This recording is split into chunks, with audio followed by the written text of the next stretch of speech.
Pour ce qui est de Saint-Valentin lui-même, vous avez un évêque, Saint-Valentin était évêque. Il a donc les attributs de l'évêque qui sont la mitre et la crosse. Il était en outre un martyr, et la palme qui est ici est l'attribut des martyrs. Son vêtement, c'est une chape, l'étole.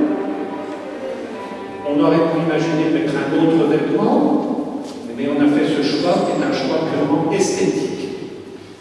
Maintenant, pour ce qui est du décor de Cabourg, dans les lointains, vous verrez les collines de Houlgate, les collines de Villers, des voiliers nombreux. Ici, en rose, vous verrez peut-être les voiles de l'école de voile de Cabourg et destinée aux enfants. Ensuite, au second plan, le plan intermédiaire, vous verrez bien sûr l'église de Cabourg, pour laquelle j'ai pris peut-être quelques libertés ou quelques sublimations picturales.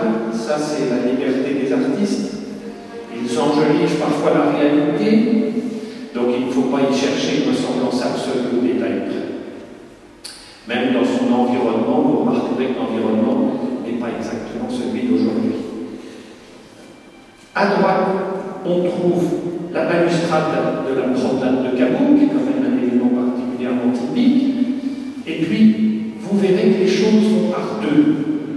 Vous avez les deux parasols, vous avez deux voiliers, et bien sûr, vous avez les fiancés qui s'approchent de l'église et qui font peut-être un vœu devant les fleurs.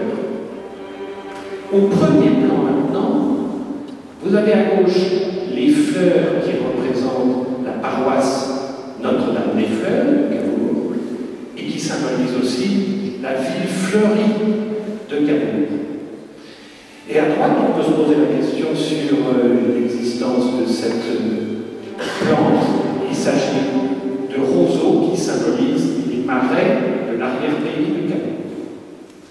Le tout baignant dans un ciel matinal, azuréen, rempli de multitudes de mouettes qui symbolisent peut-être, ça c'est l'interprétation mystique de l'artiste, qui symbolise peut-être les anges gardiens avec leur bienveillance à l'égard des hommes et des femmes qu'ils protègent.